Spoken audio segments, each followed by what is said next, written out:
Hello again guys, welcome back to another big Devlin video here at the House of Devlin, and this is a continuation essentially of our magic series that we have, our pagan magic series that we have here on the House of Devlin. And recently we've been looking specifically at the sort of bloodlines of magic and the basic concepts of magic, i.e.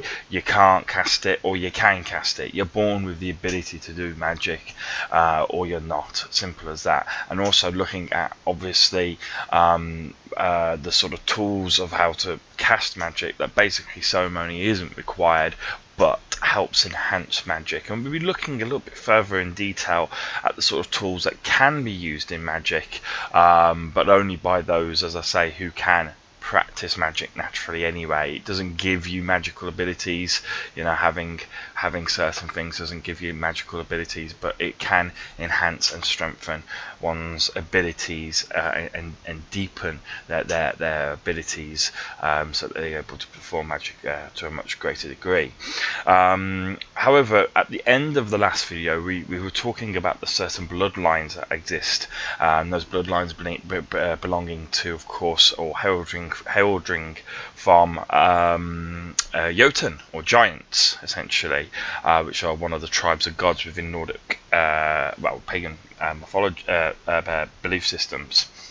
However, I've been doing a lot more research on this, and I believe that the three that I gave you, the vitki, the volva and the seiderfolk, are the sort of three bloodlines that exist, but from them branch numerous other practitioners of magic. So as I said, you know, there are a variety of different magics that are associated with each bloodline, but the combination of the magic that you can practice, yet you have the natural ability for, or that you combine it with, because you know, you may, for example, have the natural ability to use magic, but doesn't mean that you have to use it. You may choose to use another part of your natural ability instead, and to the exclusion of other aspects of it. And so combining, as I say, your own natural abilities along with the magics that can be performed by simply just all magical practitioners as a whole, like Gauda magic. Gauda magic is not specific to any magic user. If you're a magic user, you can use Gauda magic, full stop.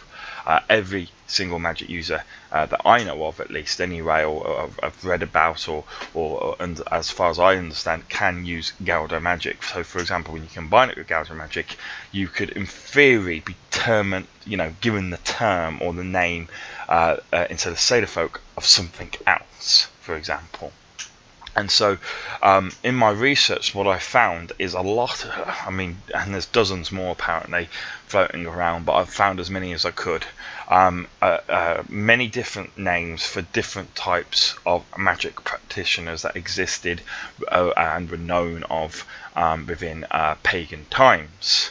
Okay, I've tried to, where possible, write also alongside at least what the word translates into, or into essentially what that word means at the very least, and if possible the type of magic that practitioner used.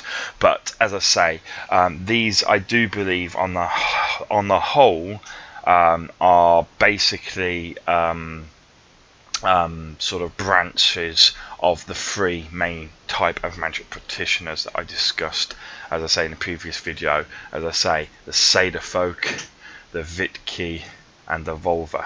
Okay, you're one of these three, and then if you want to be specific according to what type of magics you use that are available to you, you can further categorize yourself. So it's unnecessary to know this, you don't need to know this, but for those who are interested and those who want to widen and deepen their knowledge of magic, and those who can practice it, well, here it is. It's always useful to know at the end of the day where different words come from, and it shows you the depth and the breadth to which magic must have been practiced within ancient pagan periods and times, because to have this many type of magical practitioners shows there was a lot of magic going around. There was a strong belief in the magic, and there was strong belief for good reason, because it worked, you know.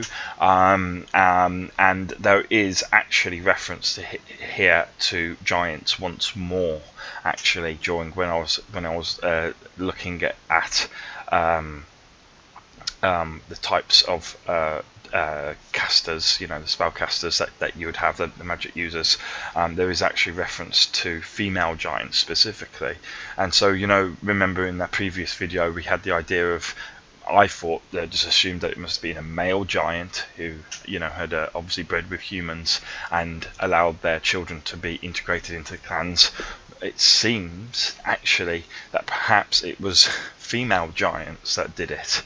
That the if I can actually, I don't know if I've got the name. I will have the name. Yes. So Vidolf, for example, could have been a female giant who then spawned the volvas within a certain clan or a number of different clans, and it makes sense, doesn't it? Because if a female became a human female became impregnated out of wedlock, and not that would have mattered obviously back then, because it's different. Pagan values are slightly different to obviously Christian values, but it would have been like, well, how did that happen? Who's this child? They would want to know who the father is, and obviously if she said a giant, well, Jotun giants, they are essentially of the Ussengard. Would that woman, or at least a child, be accepted into the clan? It's a hard one. Whereas if a female giantess had transformed herself, or was just naturally very pretty, I mean, one of Loki's daughters to Agraboda, for example, who also spawned Jormungandr, Hela, Fenris, Fenrir, and also then this other one who I forget the name of, but she was renowned for her beauty. She was apparently one of the most beautiful creatures, or human beings essentially, to ever be born. But she was a giant, but she appeared as a human, with long blonde hair, blue eyes, all that typical stuff, right? So there were giants who were naturally very beautiful, but as I say, they were shapeshifters anyway. So even if they weren't, they could have shapeshifted into something that was appealing obviously to the men. And it's obviously, to be honest, to be fair, I was mulling over this idea after I filmed the last video, thinking, no, actually it's more likely that the giants were female and disintegrated themselves within the human clans, that they came from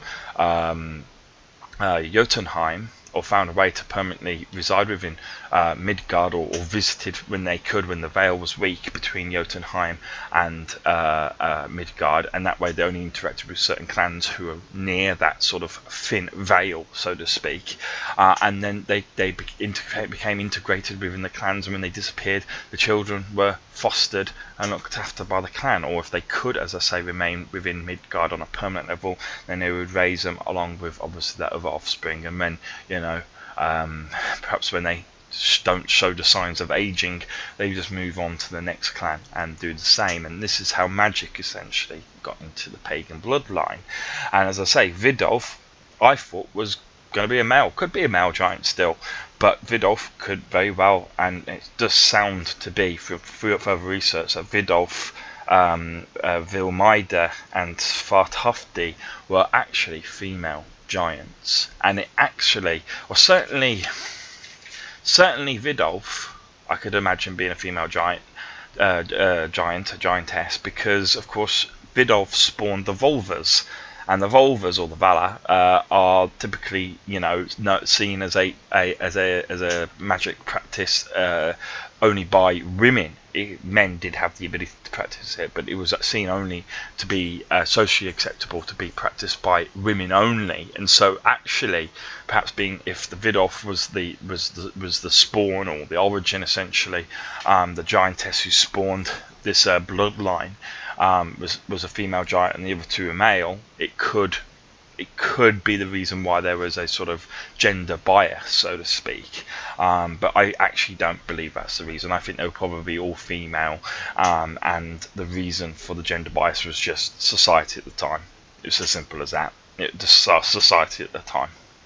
Okay, and the way that even though men and women were equal in pagan society, they were seen to be different, and there were certain things men didn't do, and practicing the magics of volva was one of those things that men shouldn't do, women should do. And even though men and women are equal, there are still, as I say, those differences that existed within society.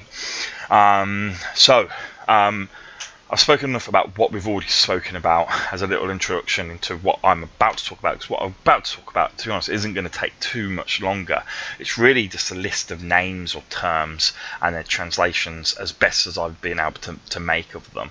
And it's taken quite a bit of research, to be honest, because it's really hard getting hold of these. Once you've got the words, it's a bit different, but going from there, it's a little bit easier. Once you've got the names, it starts to open up more names. Okay, and I just want to say I'm really excited, and I'm going to say it on the video so I don't forget.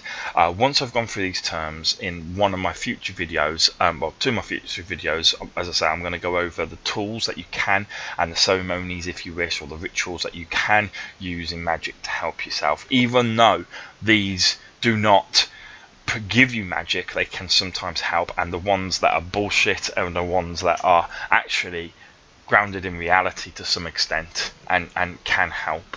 Okay, and I'll also then go and then I will actually look and focus on a actual saga of the saga of Eric the Red. It's an excerpt from there where actually a Seider practitioner or a Seider practitioner is fully described in the way they look, the way they dress, and of course the way that they actually perform a particular spell called the Rite of the High Seat, I believe it's called, which I've seen variations of in modern books, and I can tell you the modern interpretation, what a load of bullshit. But in its simplistic ways, it at least gives you insight into how Seider practitioners, seiderfolk, were treated by the people within the societies that they existed within. They were shown a lot of respect at the very least. So it's an insight to how magic practitioners were treated at the very least. We've already seen how volvas, male volvas and female volvas were treated differently. We'll also see how seiderfolk, as I say, have been treated, and it gives us a little insight into the history of our people. But also it gives a little insight into perhaps how certain rites and spells were used by this particular seiderfolk. Because remember, magic is personal. It comes from within. It doesn't come from tools or things like this, like I have this for my magic, you know. We don't. It's all personal, right? The magic comes from you. Always remember that. If you can't cast a spell without the tools, you can't cast a spell with the tools, and there's no point, as I say, trying to trick yourself into thinking otherwise. It's not a bad thing you're not being able to cast spells. It's just simply pot luck, whether you have the genetics or not, whether you have the blood or not. Okay, so here's some of the terms that I found. So we've heard of seiderfolk, okay, which is a branch of one of the three main branches of magic practitioners. There are other words for them, older words also. Seidkona, which is the singular version of seiderfolk. So in old tongue you'd go a seidkona. And seidkona is the plural. When you've got multiple seiderfolk, you go a seidkona. Okay. Spay, we've already talked about that before. That's a oracular sort of Seider practitioner, which spay can be used by both volvas and seiderfolk. And it is essentially trying to look into the near future, essentially. So it's essentially a bit like reading tarot cards. It's just giving an immediate sort of, this is going to happen to you in the next, probably the next couple of months or whatever. You're not looking too far into the future, and you're not looking in too much detail. You're looking at the grand scheme of things. But you also may just pick up on bits of the present and past also, but it typically is, as I say, focusing on the divination of the sort of looking at the immediate future. And spay translates, believe it or not, to speak. So I just thought that was an interesting fact to share with you. Spay means to speak. Okay, this is important for the video when I read to you an excerpt from Eric the Red, the saga of Eric the Red, and that is a Visan Decano.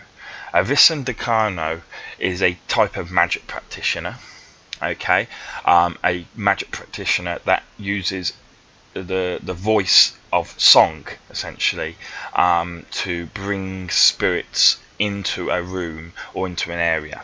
Okay, so a Visan Decano brings or attracts spirits with which then they can be spoken to. So this was used by there's a seider practitioner, as I say, a seiderfolk in the saga of Eric the Red, and she's hired to essentially find out when this famine is going to end.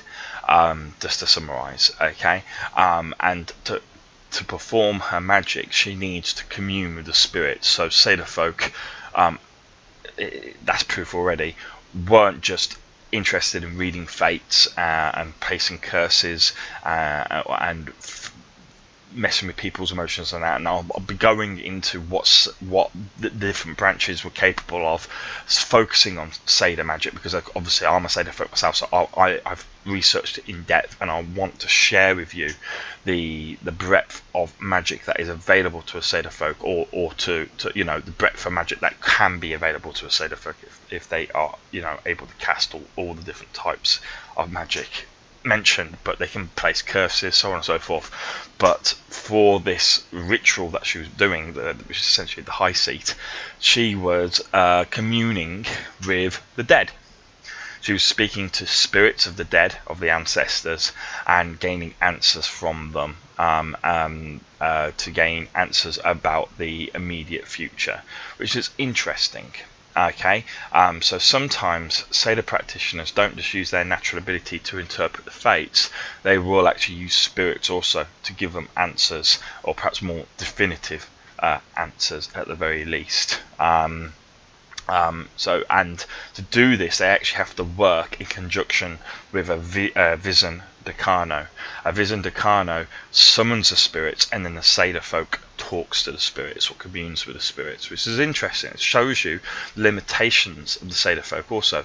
They can't summon spirits. So they have some element of necromancy. They can commune with spirits, but they can only commune when the spirits are there, or when they can want to be spoken to, i.e., or when the thing is, right, because Visan Decano, they're a branch of magic users that are probably not long gone, but the songs that they sung to summon spirits has long been forgotten.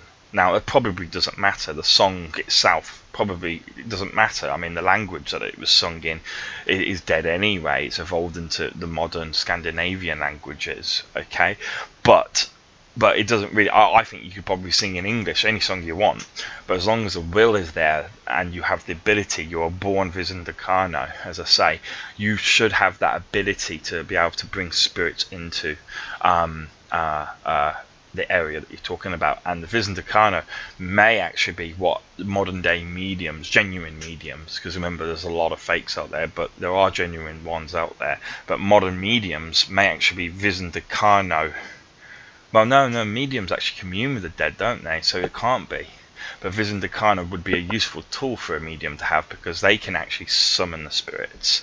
Now, the ritual that was performed in the saga of Eric the Red, which is interesting, as I say, in the old days they used seiderfolk used Visan Decano to summon the spirits to them, and then they would ask and speak to the spirits and ask whatever questions the people wanted asked. Okay, these days the same spell and rite can be used, but because there is no Visan Decano or no known Visan Decano available, or they're very rare at the very least if they are around, what seiderfolk do is actually they astral plane, essentially. They travel to Helheim and speak to the dead directly in Helheim. So it's a much more different way of going about it, but it's like putting a square peg through a round hole, but with a very big hammer to help. Okay, if you've got a big enough hammer, you're going to get that square peg through that round hole, trust me. Okay, and that's essentially what seiderfolk do now. They kind of work their way around not having access to this other type of magic practitioner who can summon spirits.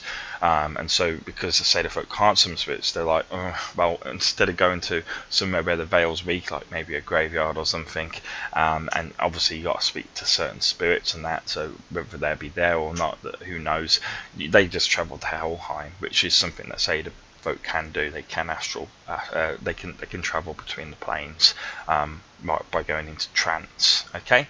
Now, other magical practitioners, I've given you a little preview of one of the videos, as I say, upcoming, and that is this saga of Eric the Red, or at least part of it. Okay, but we've got other ones. We've got seidrfolk, and this is simply described as a sorceress with bad intentions. Okay, so a sorceress is essentially a volva. Okay, sorceresses were all volva. They evolved. Sorcery could only be performed by a volva. So we know immediately that this is a branch of the volva bloodline. Okay, but this seidrfolk is a term given to a volva who practices sorcery and uses it for bad things, essentially, to put curses on people, to do whatever it might be that they are obviously seeking to do. Okay, a seidrfolk is a man who uses Gauda magic. Okay, so Gauda magic is any magical practitioner can practice Gauda magic. You have to learn it. It is something which is more academic than an art in its own sense. But Gauda is something that can be learnt. And it isn't exclusive to the bloodlines. Okay, and so there may be some practitioners of Gauda magic. I doubt it, but there might be a few who don't have any giant's blood in them, like the three main bloodlines, who just seem to be able to do Gauda magic. But they're probably, as I say, one of the three bloodlines. They just don't know it. Okay, but someone who uses Gauda magic and is a man is called a seidrfolk. Okay. Now, this is interesting because here's another type of magic practitioner that was known to the ancient Nordic folk. It's I don't quite know the pronunciation, but a Gija or Geiger, I believe it's pronounced, G-Y with an accent over the sharp top, G-R, one word. And that translates directly into giantess. And when I looked at that, that was when I started to realise, oh, maybe those giants that created the bloodlines within man that allowed us to practice magic were actually female, because there is one type of magic practitioner who's simply just called or described as a giantess. So they obviously did exist within Midgard. Some of the giantesses may have used magic to stabilize, I don't know, their spiritual essence within the material realm, and actually, involve themselves with mankind. You then got the Fala. Now, the Fala, I actually learnt the translation of Fala before I learned exactly what they are. And Fala means, it translates into the fallen. Okay, which is quite a good term for these, because this Fala is simply a witch, and it uses that term. So obviously it's probably a Christianity description here, because a pagan would never describe one of their own as a witch. So I assume a sorceress is what they mean, with bad intentions. So it's another sorceress with bad intentions, but one that probably uses a different type of sorcery, or focuses on different types of curses, or may use like poisons instead of healing magic, for example, that kind of thing. We then have a Hala, and all I could find on the Hala or the Hela these are magical practitioners, and they are simply translates the Hela. It translates as halo around the moon. When you look at the moon, sometimes it's got, especially when there's cloud around, it's got that halo around it, and it's exactly what halo means. And what an interesting name for a group of magic practitioners, and one of mystery, because I cannot find anything on them, not a thing. not a word mentioned other than their name.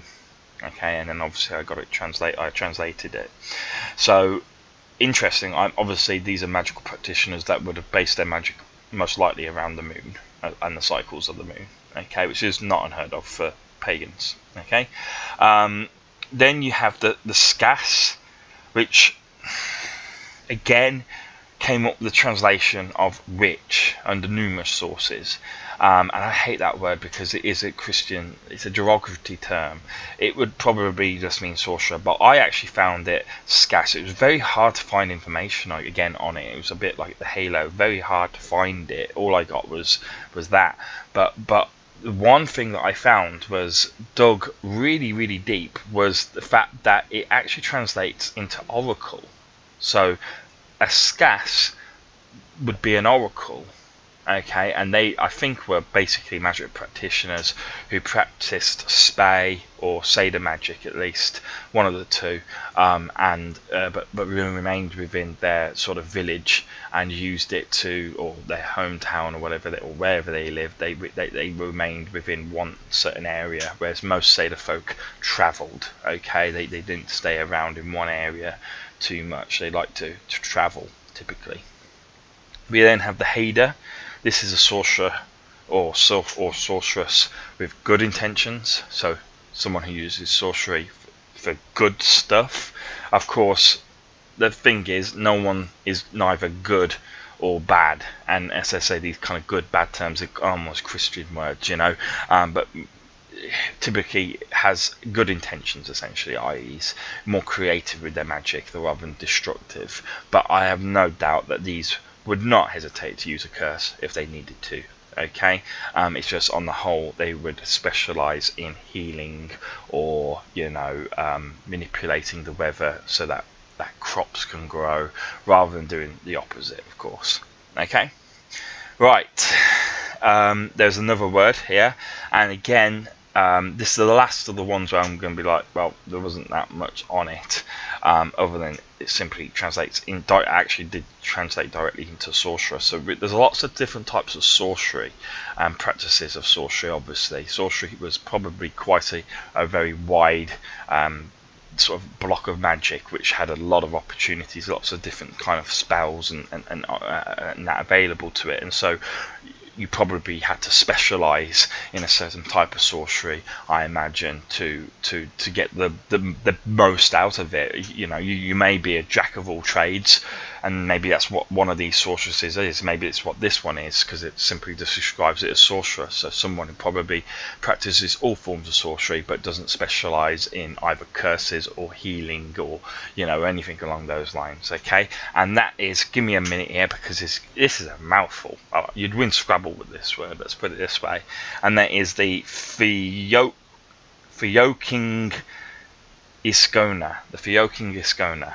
Okay, that is a former magic practitioner that's just simply known as a sorceress, and I believe it would probably be a jack of all trades, practice all forms of sorcery. Okay, you then have the the Traufmalder. The Traufmalder. Okay, and this is simply known as the Charm Man. That's all I got. That's what the Nords knew him as, the Charm Man. So obviously he specialised in creating trinkets, charms, amulets like this or whatever, necklaces that perhaps had runes inscribed into them or spells pasted upon them for good luck and things like this, most likely. Okay, you then have these are like, okay, the Merc Reader. The Merc Rider, sorry, it's the Seider, Merc Rider, the Merc Raider, sorry, the Merc Raider, I'm trying to get the pronunciation right, the Merc Raider, and the Merc Raider, it simply translates into the Rider of Darkness. That's quite evocative. I like that. You then have something very similar to that, and I can't read my goddamn writing. Okay, you have, they say rider. I'm I assume they actually mean practitioner, which doesn't sound quite as good, do they? Or user or manipulator, but they call it Rider of Darkness. But there's a few that come under the term of a rider of something. Okay, so we'll do them now. So we've done the Merc Raider. Okay, we then have the Kevendria, and that is the Evening Rider. Okay, so Darkness would be night, so probably Rider of the Night is probably a better translation than the Rider of the Evening. Okay, so these are probably practitioners whose magic was stronger at certain times of the day. Okay, you then have the Troll, the Troll Raider. The Troll Raider is got nothing to do with trolls, unless maybe, I don't know. It apparently got nothing to do with trolls, but the Rider of Sorcery. Okay, is what that translates in. And then you have the Mum Raider, the Mum Raider. So we've had the Merc Raider, and then we've got the Mum Raider, which is the Mouth Rider. It sounds like someone who uses Gauda magic, maybe mixed with sorcery. I think this is probably people actually combine different types of magic. So the Mum Raider would be Gauda, I believe, and probably sorcerer. Okay, because Rider, as I say, it feels more like practitioner or sorcery or something like that. Whereas, or no, yeah, it can't be sorcery, can it? Because if we've got a Troll Raider and that means Rider of Witchcraft, you can't have sorcery and sorcery. It must be a different type of magic. I'm not sure. And then you have the Tun Raider, which is a Fench Rider. Okay, and then the Bayrida, the Fred Rider. Okay, and Fred Rider is obvious. That's obviously someone who just probably very much specialises in the reading of fate. Okay, the Threads of Fate. Okay, then we go to some other non-rider magic practitioners. I think we've got 3 more and then we'll finish, so hopefully I haven't bored you guys, but it's interesting seeing how much you can see how many spell users or magic practitioners there were within the variety, the depth of magic that has obviously been lost to us over time is amazing, and it'd be great to uncover or relearn or redevelop the magics that once existed. Maybe even start creating more magic, working with old magic to create new magic. I think it would be a great thing to do. I really do. I'm lucky enough to have, as I say, to be a seiderfolk, so I can work with some of this, and it's one of my intentions to develop pagan knowledge of magic to as high a level as possible through my own practice and as I say, my research. That's why I'm going so heavy into this, even looking at things that I have no talent for. As I say, I have no talent for runes.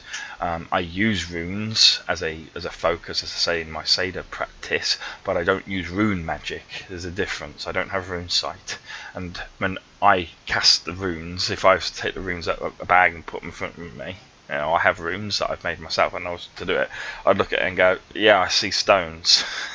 There's stones in your future.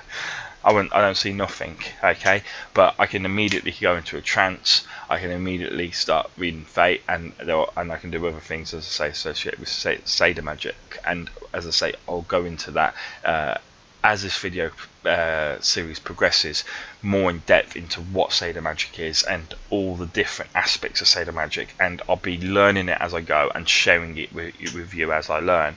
But yeah, the next thing is this spackling. Spackling, it sounds horrible. It's an old prophecy woman. Okay, and you have the Galdra kind. Okay, and you think the word kind at the end, it's a bit misleading if you're speaking English. The Gauda kind makes you think it's like, well, it's like the seiderfolk, people who practice Gauda magic. Well, it is, but it's those who practice Gauda magic for negative things, so for the destruction, essentially. They use Gauda magic to befuddle minds, to put curses on them, to make people, coerce them to their will, but to do bad things and stuff. This would be a Gauda kind. Okay, and a Ford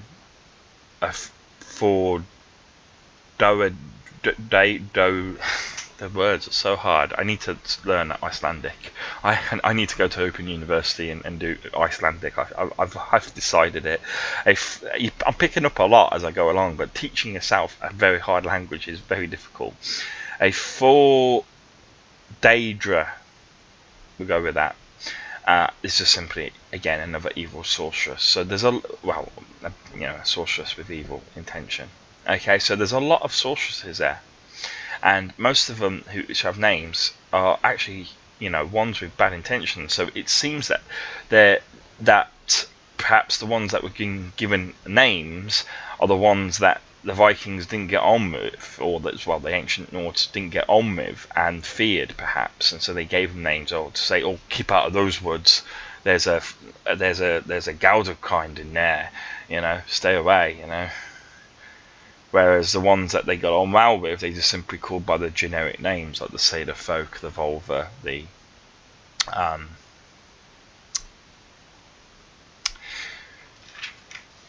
let me have a look. The vitki. How could I forget the vitki?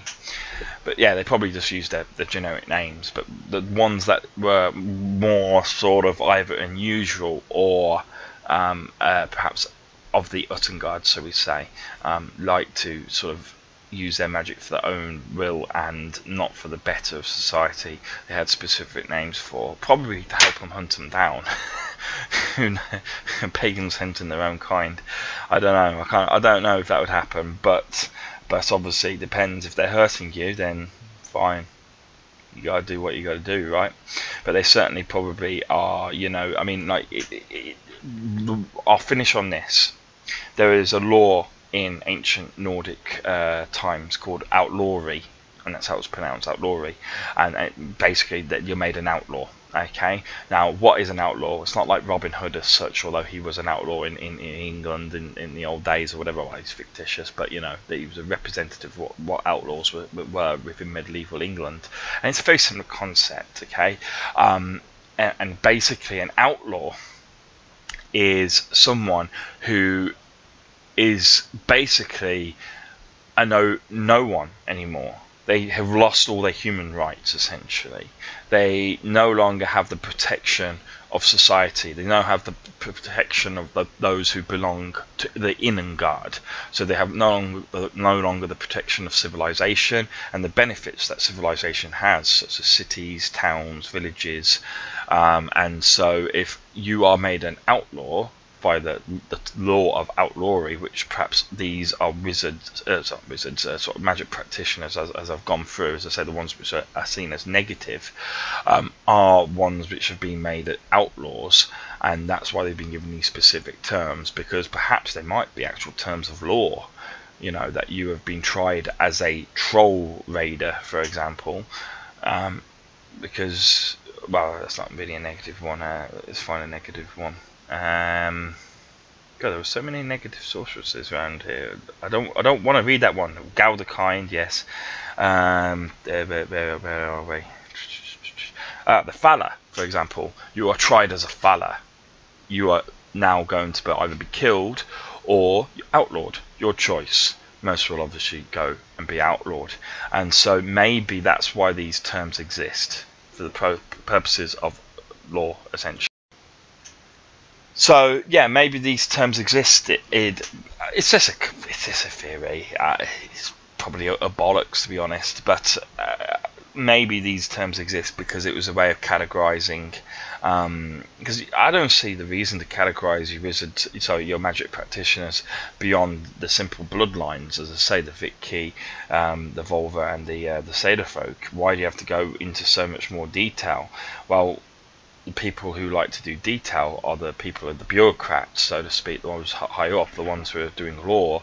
And if you are going to be outlawed, they need to give you an exact version of what type of magic practitioner you are. And of course then there are the unusual ones, like the Truff Marder, for example, the Charm Man, he's, you know, he doesn't really fit any of the three bloodlines. He's just someone who creates charms, essentially. So I understand that, obviously, being there is its own word. And the Visan Decano, for example, again, a rare magic user who can summon spirits but do nothing else. You can summon the spirits, but then need someone who's versed in necromancy, like a seiderfolk, for example, who can then talk to the spirits, but can't talk to the spirits if the spirits aren't there. So it's a sort of like a sort of cooperative arrangement.